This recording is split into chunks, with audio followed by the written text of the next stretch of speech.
प्रभु जीशु ख्रीष्टंकर मधुरमय नामर धन्यवाद हो पुणी प्रत्येक को ख्रीष्ट प्रेम नमस्कार।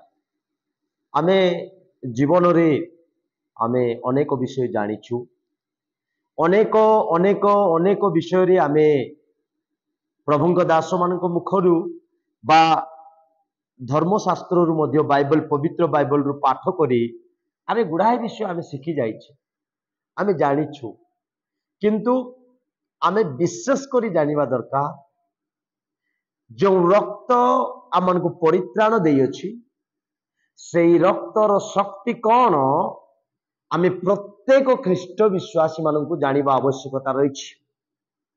यीशुको रक्तर शक्ति, there is power in the blood of Jesus.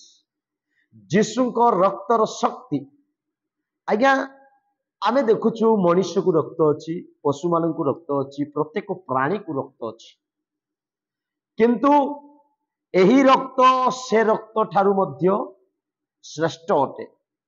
यीशुଙ୍କ रक्त हेबलଙ୍କ रक्त ठारू मध्य श्रेष्ठ अटे। आज्ञा तो मु कहिबा को चाहे ए रक्त रे कोन अछि जे ए रक्त रे एते शक्ति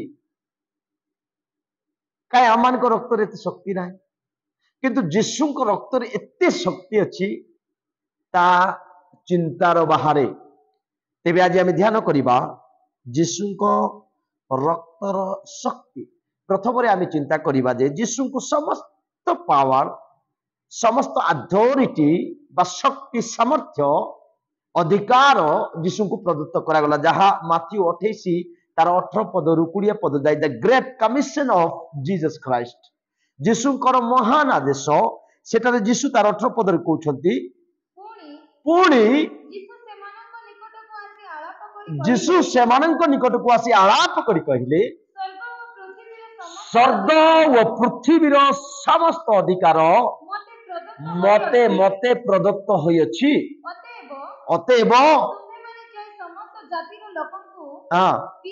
पिता पुत्र पवित्र आत्मा नाम रे बाप्तिस्म। देखो यीशु कहते तुम्हें जदि बाप्तिस्म देव पिता पुत्र पवित्र आत्मा नाम रे बाप्तिस्म देव, यह यीशुଙ୍କର आज्ञा अटे। आज अनेक लोक पिता पुत्र पवित्र आत्मा नाम रे बाप्तिस्म दियंती नाही। जो माने वाक्य शुणुछंती टिके सावधान रे शुणंतु, कारण यीशु कहिथिबा कथा आमे पालन करूछु। तो आमे एति देखि पारुछु यीशु को स्वर्ग और पृथ्वीर समस्त अधिकार बा शक्ति बा सामर्थ्य प्रदत्त होई अछि।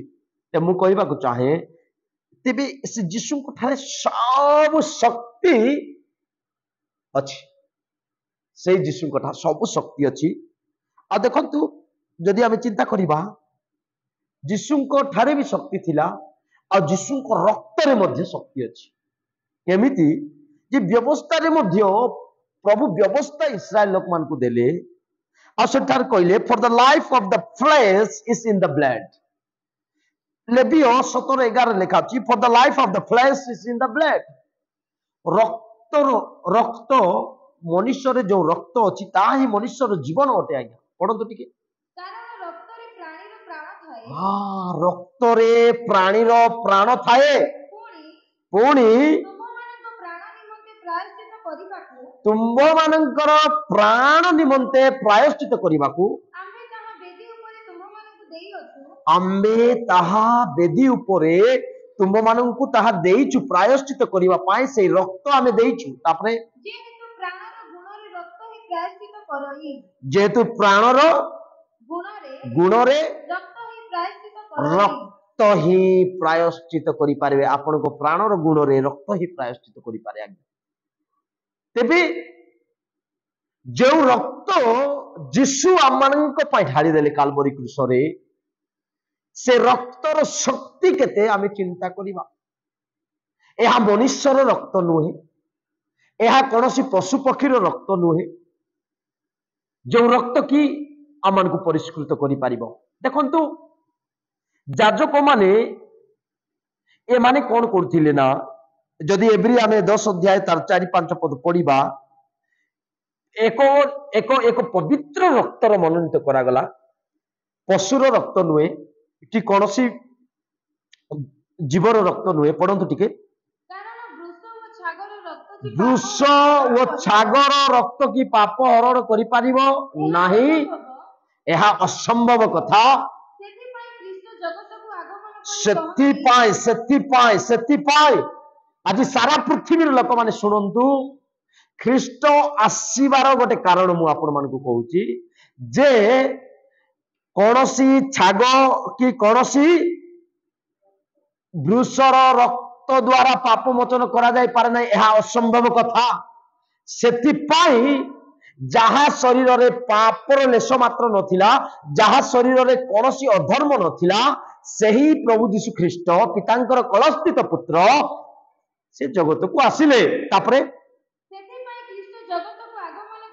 ସେଥିପାଇଁ ଖ୍ରୀଷ୍ଟ ଜଗତକୁ ଆଗମନ କରି କହନ୍ତି, ଦେଖନ୍ତୁ ସେ କଣ ଲୋଡ଼ିଲେ ନାହିଁ, ବଳିଦାନ ଓ ନୈବେଦ୍ୟ ନ ଲୋଡ଼ି ମୋ ନିମନ୍ତେ ଏକ ଶରୀର ପ୍ରସ୍ତୁତ କଲ। ଯେଉଁ ଶରୀରର କ୍ଷତ ବ୍ୟକ୍ଷତ, ଯେଉଁ ଶରୀର ଦ୍ୱାରା ରକ୍ତ ଝରିବ, ସେଇ ରକ୍ତ ଦ୍ୱାରା, ସେଇ ବଳିଦାନ ଦ୍ୱାରା, ସେଇ ବଳିକୃତ ଦ୍ୱାରା ସମଗ୍ର ମାନବ ଜାତି ପରିତ୍ରାଣ ପାଇବେ। ଆଜ୍ଞା, ପାପରୁ ପରିଷ୍କାର, ପାପର ଦାଗ ଯଦି ଲିଭାଇ ପାରିବ କେବଳ ଯୀଶୁଙ୍କର ରକ୍ତ।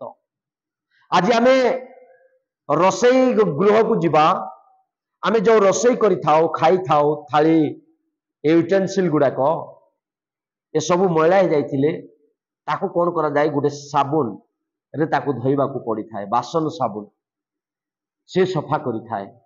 ଏସବୁ ସଫା କରି ହୁଏ। ଶରୀର ପାଇଁ ମଧ୍ୟ ସାବୁନ ଦରକାର, ଗାଧେଇଲେ ମଇଳା ସବୁ ଧୋଇବା ପାଇଁ ଏସବୁ କରି ହୁଏ। କିନ୍ତୁ ପାପର ଦାଗ କେବଳ ଯୀଶୁଙ୍କ ରକ୍ତ ଦ୍ୱାରା ହିଁ ଧୋଇ ହୁଏ। ତ ଯୀଶୁ ଏହି ଜଗତକୁ ଆସିଲେ କୌଣସି ଛାଗ ବା ବୃଷର ରକ୍ତ ପାପ ମୋଚନ କରିବ, ଏହା ଅସମ୍ଭବ। ସେଥିପାଇଁ ଖ୍ରୀଷ୍ଟ ଏହି ଜଗତକୁ ଆସିଲେ ଆଉ ନିଜର ଲୋକମାନଙ୍କ ପାଇଁ ବଳିକୃତ। ଲୋକମାନେ କହନ୍ତି ଯୀଶୁ କେବଳ ଖ୍ରୀଷ୍ଟିଆନ ମାନଙ୍କର ଦେବତା ବୋଲି। ନାଇଁ ଆଜ୍ଞା, ଯୀଶୁ ସମଗ୍ର ପୃଥିବୀର ପରମେଶ୍ୱର ଅଟନ୍ତି, ସେ ଆମମାନଙ୍କ ପାଇଁ ବଳିକୃତ ହେଲେ। ଏବ୍ରୀ 10:11-12 ଲେଖା ଅଛି, ଆହୁରି ମଧ୍ୟ ପ୍ରତ୍ୟେକ ଯାଜକ କଣ କରୁଥିଲେ, ନିଜ ନିଜ ପାପ ପାଇଁ, ଆମମାନଙ୍କର ପାପ ନେଇ ଯାଜକ ମାନେ ପ୍ରତିଦିନ ବେଦୀ ନିକଟକୁ ଯାଇକି ସେମାନେ କଣ କରୁଥିଲେ, ସେବା କରିବା ପାଇଁ, ଥରକୁ ଥର, ବର୍ଷକୁ ଥରେ ଏହି ପ୍ରକାର ବଳି, ଏହି ପାପାର୍ଥକ ବଳି ଉତ୍ସର୍ଗ କରିବା ନିମନ୍ତେ ଠିଆ ହୋଇଥାନ୍ତି। ଏସବୁ କେବେ ବି ପାପ ହରଣ କରିପାରେ ନାହିଁ, ମାତ୍ର ଯୀଶୁ ଖ୍ରୀଷ୍ଟ ପାପ ନିମନ୍ତେ ଏକ ବଳି ଉତ୍ସର୍ଗ କଲା ଉତ୍ତାରେ ଈଶ୍ୱରଙ୍କ ଦକ୍ଷିଣ ପାର୍ଶ୍ୱରେ ଚିରକାଳ ପାଇଁ ସେ ଉପବିଷ୍ଟ ହୋଇଅଛନ୍ତି। ଆଜ୍ଞା, ମୁଁ କହିବା ପାଇଁ ଚାହେଁ ଖ୍ରୀଷ୍ଟଙ୍କର ଗୋଟେ ବଳି ଯଥେଷ୍ଟ। It is enough for the redemption of the human kind. ମନୁଷ୍ୟ ମାନଙ୍କର ପରିତ୍ରାଣାର୍ଥେ ଯୀଶୁଙ୍କର ଗୋଟେ ବଳି ଯଥେଷ୍ଟ। ଆଜ୍ଞା, ତାଙ୍କ ରକ୍ତ ଦ୍ୱାରା ଆପଣ ମାନେ ଆଉ ମୁଁ ପରିଷ୍କୃତ ହେଇସାରିଛୁ, ଆଉ ପାପ ଆଉ ନାହିଁ।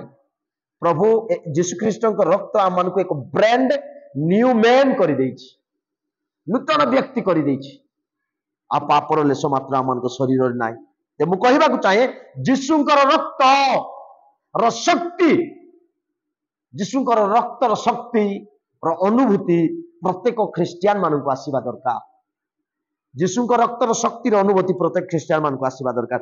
ଏଫେସିୟ 2:13-14 ପଦ ପଢିଲେ ସେଟା ଲେଖା ଅଛି, in whom we have redemption. पढ़ନ୍ତୁ ଟିକେ, ଦେଖନ୍ତୁ ଆମେ ଯୀଶୁ ଖ୍ରୀଷ୍ଟଙ୍କର ବଳିକୃତ ହେବା ପୂର୍ବେ ଆମେ ଦୂରରେ ଥିଲୁ। ପାପ ଆମମାନଙ୍କୁ ଦୂରକୁ ନେଇ ଯାଇଥିଲା, ପାପ ଆମମାନଙ୍କୁ ଈଶ୍ୱରଙ୍କ ଠାରୁ ବିଚ୍ଛେଦ ଘଟାଇଥିଲା। ତାପରେ ତୁମ୍ଭେମାନେ ଏବେ ଖ୍ରୀଷ୍ଟ ଯୀଶୁଙ୍କ ଠାରେ ତାହାଙ୍କ ରକ୍ତ ଦ୍ୱାରା ତୁମେ ନିକଟତର ହୋଇଅଛ। ତାପରେ ସେ ତ ଆମ୍ଭମାନଙ୍କର ଶାନ୍ତି, ସେ ଶତ୍ରୁତା ସ୍ୱରୂପ ମଧ୍ୟବର୍ତ୍ତୀ ବିଚ୍ଛେଦ ପ୍ରାଚୀରକୁ ଭଗ୍ନ କରି